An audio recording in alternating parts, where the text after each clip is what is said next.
अस्सलाम वालेकुम नाज़रीन, आए नज़र डालते हैं देश और दुनिया के खबरनामे पर।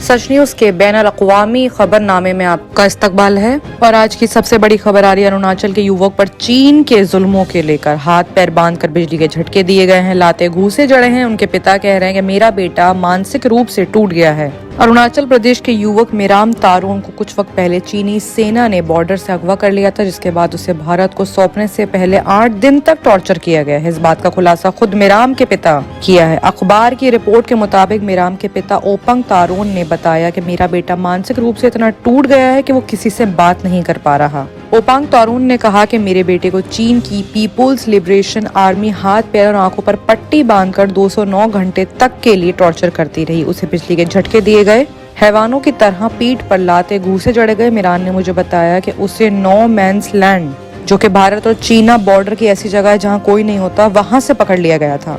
इसके बाद उसके आंखों पर पट्टी बांधकर उसे एक सीवर में ले जाया गया था। मिराम का अंदाजा है कि वो जगह नो मैंस लैंड से करीब 1 किलोमीटर दूर रही होगी। उन्होंने कहा कि मिराम को 27 जनवरी को अरुणाचल के अंजा जिले में हमारी सेना को सौंपे जाने से कुछ मिनट पहले तक प्रताड़ित किया जा रहा था। उसे तब तक आंखों पर पट्टी बांधकर रखा गया था। ओपंग के मुताबिक मिराम के हाथ पैर और आंखों की पट्टी सिर्फ उस वक्त हटाई जाती थी जब खाने का वक्त हो या उसको बाथरूम जाना हो। ओपंग ने शुरुआती वक्त में ये भी बताया कि उसे 3 बार पीठ पे लाते मारी गई थी। बिजली के झटके देने के लिए लाइटर जैसी छोटी चीजों का इस्तेमाल किया जाता था। उसे खाने के वक्त भी टॉर्चर किया जाता था और हर बार उसकी थाली में मीट भर कर दिया जाता था। भारत लौटने के बाद मिराम को एक वाहन से बिथू ले जाया गया था, जहाँ 3 दिन के लिए क्वारंटाइन कर दिया गया था। दरअसल इसके पीछे मामला ये है कि जिंदो गाँव के रहने वाले मिराम और उसके दोस्त को 18 जनवरी को चीनी सेना ने अगवा कर लिया था। मिराम का दोस्त किसी तरह चीनी चंगुल से भाग निकला और हिंदुस्तानी सेना को इसकी खबर दे दी। अगवा करने के पीछे चीन का हाथ बताया जा रहा है, लेकिन चीन ने अपने ऊपर लगे इल्जामों को सरेआम खारिज कर दिया है। हालांकि 20 जनवरी को चीनी सेना ने अनजान नाबालिग के मिलने की बात मानी थी और उनके हिंदुस्तानी होने की कंफर्मेशन भी दी थी। अगर बात पाकिस्तान की करें तो पाक विपक्षी नेता का पीएम पर तंज कसा जा रहा है। मौलाना रहमान बोल रहे हैं कि इमरान ने कश्मीर हिंदुस्तान को सौंप दिया है, इनसे कोई उम्मीद रखना फिजूल है। पाकिस्तान के मुख्य विपक्षी गठबंधन के प्रमुख मौलाना फजलुर रहमान ने संडे को प्रधानमंत्री इमरान खान को निशाना साधा है। कहा है कि एलओसी के दोनों तरफ रहने वाले कश्मीरियों को इमरान खान से कोई उम्मीद नहीं रखनी चाहिए। उन्होंने कश्मीर भारत को सौंप दिया है। मौलाना पाकिस्तान डेमोक्रेटिक फ्रंट का अध्यक्ष है। 23 मार्च से विपक्षी गठबंधन सरकार के विरोध में इस्लामाबाद तक लॉन्ग मार्च निकालने वाला है। इमरान सरकार इससे काफी घबराई हुई है। रहमान की अपनी भी पार्टी है, उसका नाम जमीयत उमेमा इस्लाम है। हाल ही में इसने इमरान की पार्टी पाकिस्तान तहरीक इंसाफ के गढ़ खैबर पख्तूनख्वा में हुए लोकल बॉडी इलेक्शंस में उसे करारी शिकस्त भी दी थी। बात अगर मीडिया से बातचीत की कहें तो मौलाना ने कहा कि ये बहुत बदकिस्मती है कि हमने खुद अपने हाथों से कश्मीर हिंदुस्तान को सौंप दिया। मैं कश्मीर के लोगों को सलाह देता हूँ कि उन्हें पाकिस्तान सरकार से कोई उम्मीद नहीं रखनी चाहिए। सरकार ने कश्मीर पर समझौता किया है, लेकिन हम आपको निराश नहीं होने देंगे। रहमान के मुताबिक उसकी पार्टी आगामी 5 फरवरी को पूरे देश के प्रोग्राम का आयोजन करेगी। दरअसल ये दिन पाकिस्तान में कश्मीर डे के नाम से मनाया जाता है।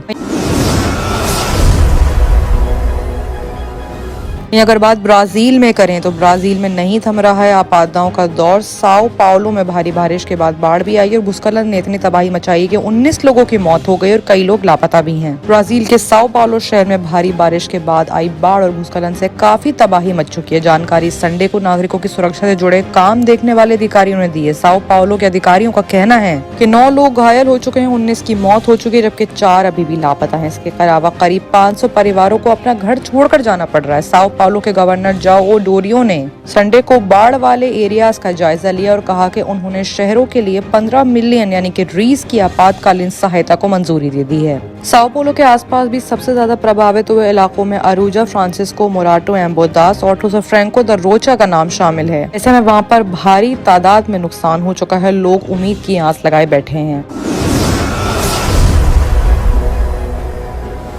वहीं अगर यूक्रेन की बात करें तो आज यूक्रेन जाएंगे जॉनसन। जंग की आशंका के बीच कीव जा रहे ब्रिटेन के पीएम पुतिन को 2 टूक सरहद से कदम पीछे खींच लीजिए की धमकी भी दी है। यूक्रेन और रूस के बीच जंग की आशंका भी बनी हुई है। ब्रिटेन, अमेरिका और नाटो देश के रूस पर दबाव बना रहे हैं, लेकिन यूक्रेन पर हमले के इरादे को छोड़ दे ऐसा भी दबाव आ रहा है। इस बीच ब्रिटेन के प्रधानमंत्री बोरिस जॉनसन ने ट्यूसडे को यूक्रेन विजिट पर जाने का फैसला किया है। रूस यूक्रेन विवाद के बीच किसी राष्ट्रीय अध्यक्ष का यह फैसला कीव दौरा होगा। माना जा रहा है कि जॉनसन वहां प्रेसिडेंट जेलेंस्की से मुलाकात करेंगे और जंग की सूरत में रूस के खिलाफ कार्यवाही पर रणनीति भी तय करेंगे। दौरे के एक दिन पहले जॉनसन ने रूस के राष्ट्रपति व्लादिमीर पुतिन को 2 टूक शब्दों में वार्निंग भी दी है। वार्निंग में कहा है कि रूस को यूक्रेन की सरहदी इलाकों से कदम पीछे खींच लेने चाहिए, इसी में सबकी भलाई है। अब अगर बात जर्मन पुलिस की करें तो जर्मनी में जर्मन पुलिस को गोली मारने के हादसे में 2 लोगों को पकड़ा गया है। पश्चिमी जर्मनी में 2 पुलिसकर्मियों को गोली मारने के हादसे के करीब 12 घंटे बाद पुलिस ने 2 लोगों को हिरासत में ले लिया। हादसे में दोनों पुलिसकर्मियों की जान चली गई है। संगदियों की उम्र 32 साल और 38 साल है और इन्हें जुल्सबख से पकड़ा गया है। पुलिस का कहना है कि वो पहले से ही कोशिश और शक में घेरे थे क्योंकि घटना पर उससे जुड़े कुछ कागज मिले थे और पुलिस उसकी तलाश कर रही थी। पुलिस ने वाइल्ड गेम का व्यापारी बताते हुए उसे हिरासत में ले लिया और अधिकारियों को उसके बारे में जानकारी भी दी है। एक बार फिर से दुर्घटना की जगह में 2 पुलिसकर्मियों की जान चली गई। उसके पास हथियार का लाइसेंस भी था। बता दें कि पुलिस वालों के कत्ले का मामला, ये घटना ओलमेव गांव की है। पुलिस दोनों संगतियों को इस घटना के बीच की कड़ियां जोड़ने की कोशिश में है। जिन्होंने उनका कत्ल करा वो दोनों ही रहने वाले जर्मन के थे और उन्होंने इस मामले में अब तक कोई बयान नहीं दिया है।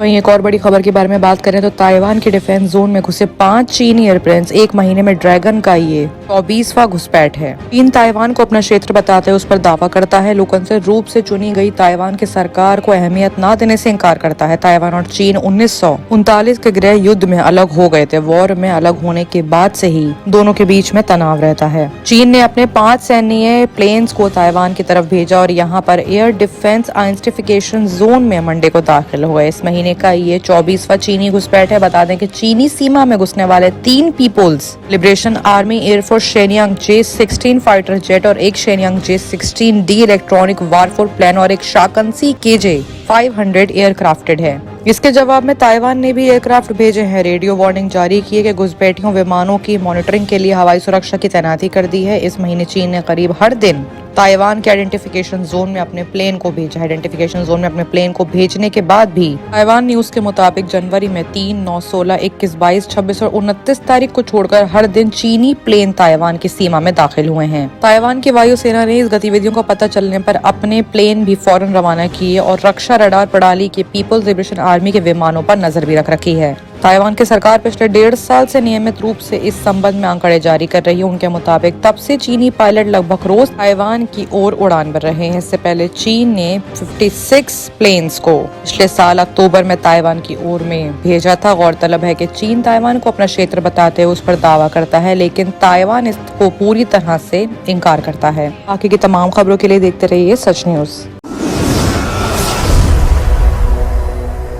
जर्मन 10 हॉस्पिटल ऑर्थोपेडिक से मुताल्लिक हर मरीज यहाँ शिफायाब। इनाम याफ्ता doctor Mir Jawad Zar Khan, senior orthopaedic surgeon, advance operation theatre, ICU, digital x-ray, laboratory, physiotherapy, pharmacy, sharing और प्राइवेट रूम्स, लेडी डॉक्टर्स और डॉक्टर अर्जुमन सुल्ताना गायनेकोलॉजिस्ट की खिदमात हासिल। वाजबी फीस और मुकम्मल सहूलियात से हजारों मुतमईन। एम्बुलेंस से आरास्ता German 10 orthopaedic hospital, pillar number 150, Attapur, Hyderabad.